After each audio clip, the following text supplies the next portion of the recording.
না খাবি না খাও ফটাফট, তাহলে গেলে মোবাইল নিয়ে নেবো।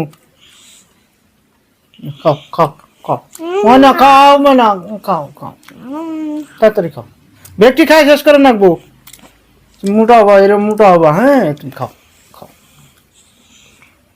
মনে খাও খাও খাও, ফটাফট খাও খাও। তুমি মোবাইল দেখে ভালো পাও?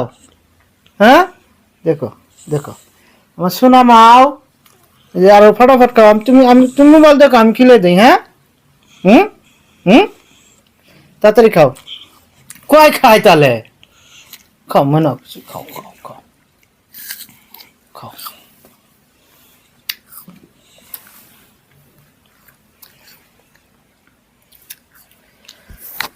কি বুঝলেন ভিডিওটা?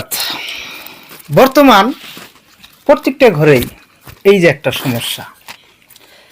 আমরা হয়তো ভাবতেছি বাচ্চা খায় না, যতক্ষণ মোবাইল না দিব ততক্ষণ কিছু খাবে না। মোবাইল এক হাতে আর এক হাত দিয়ে বাবা মা বাচ্চাকে এইভাবে আদর করেই কিন্তু খাওয়ায়। আপনি কি বাচ্চাকে আদর করছেন? না, আপনি বাচ্চাকে খাওয়াইছেন আর এই মোবাইলটা আপনার বাচ্চাকে খাচ্ছে। এই জিনিসটা খেয়াল রাখতে হবে। আমরা মোটামুটি 20-22 বছর বয়স যখন, তখন থেকে আমরা এই বড় মোবাইলগুলো পাইলাম। আগে তো মোবাইল ছিলই না।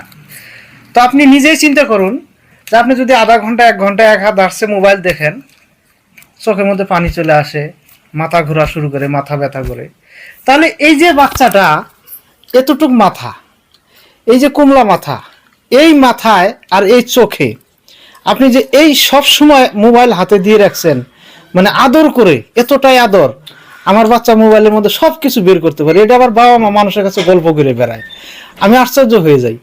মানে এটা কিন্তু আদর না, এটা হলো অ্যাকচুয়ালি আপনার নিজের হাতে বাচ্চাটার লাইফ ধ্বংস করতেছেন, তার ব্রেনটা নষ্ট করে দিচ্ছেন, তার ভবিষ্যৎ পড়াশোনা নষ্ট হবে, তার মেন তো চোখ দুইটা চলে যাবে। তো এই ধরনের বাচ্চাগুলো যখন এইভাবে যদি মোবাইল দেখে, মোটামুটি ধরেন 12, 13, 14 বছর বয়সেই এদের চোখে আর কিছু দেখবে না, এক তো চোখ চলে যাবে, আর ব্রেনটে এমন একটা ড্যামেজ হয়ে যাবে, ব্রেনটে কোনো কাজ করবে না। তো আমরা সব সময় অনেক অনেক ভিডিওর মধ্যে, মোবাইলের মধ্যে দেখি, কিন্তু তারপরেও আমরা শুধরি না কেন? এই যে আদরের বাচ্চা, আমার কিন্তু 3টে মেয়ে, তারপরেও যে আমি আদর করি, আমার কলিজার টুকরা এগুলা। কোনো সময় কিন্তু আমার মোবাইল 24 ঘন্টা যদি আমি টেবিলে ফালাই রাখি, আমার বাচ্চা হাত দিয়ে বুলাবেও না যে এটা মোবাইলটা একটু দেখি, সাহস হবে না। তো মাঝে মধ্যে দেখে এর মার মোবাইলটা যদি পায়, হয়তো কিছুক্ষণ স্কুল থেকে আসার পরে হয়তো আধা ঘন্টা 10 মিনিট, তাও যদি আমি না থাকি, মানে মাও দেখে একটু কম ভয় করে, তো একটু একটু দেখে। আমিও বলি না যে আমার বাচ্চা দেখে না, দেখে, চুরি চামারি করে দেখে। স্কুল থেকে আসলো, হয়তো দেখলো যে মায়ের মোবাইলটা আছে, একটু শুরু করলো, কিন্তু আমি যতক্ষণ থাকবো মোবাইল হাত দিয়ে ভুলাবে না। এই জিনিসটা কিন্তু আমি মানে খুব ধ্যান দিচ্ছি, তার কারণ আমি বাচ্চাকে আদর করি, মহব্বত করি। আপনিও যদি বাচ্চাকে মহব্বত করেন, আদর করেন, মোবাইল থেকে দূরে রাখুন, ভবিষ্যৎ খুবই ভালো হবে, খুবই ভালো হবে। অনুরোধ করে সবাইকে বলি, বাচ্চাকে মোবাইল থেকে দূরে রাখুন। প্রত্যেকটা ঘরে আমি দেখি যার যার বাচ্চা আছে, এই যে মোবাইল, এক হাতে মোবাইল দেখতেছে, বাবা অথবা মা আদর করে খাওয়াইতেছে। এটা আদর না, এটা আপনার বাচ্চার জীবনটাকে আপনি ধ্বংস করতেছেন।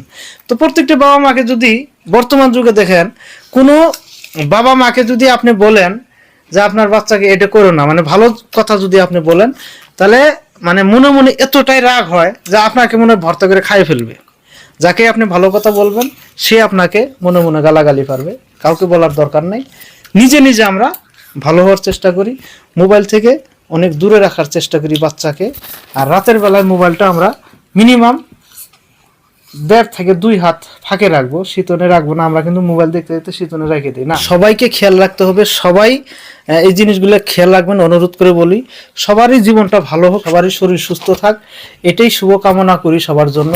তো সবাই ভালো থাকবেন, সুস্থ থাকবেন। একটু হলেও যদি ভালো লাগে, একটু লাইক কমেন্ট, সবাইকে অনুরোধ রইল, সবাইকে একটু শেয়ার করে দিবেন, সবাই যেন ভিডিওটা দেখে একটু সতর্ক হইতে পারে। কিছু না হলেও 10 জনের মধ্যে একজনও যদি সতর্ক হয়, একজন মানুষের কমসে কম লাইফটা তো ভালো হবে, একটা বাচ্চার লাইফ তো ভালো হবে। কেউ না কেউ কিন্তু মানার চেষ্টা করবে। তো সবাই আমরা একটু মানার চেষ্টা করব। তো সবাই ভালো থাকবেন, সুস্থ থাকবেন। ধন্যবাদ সবাইকে।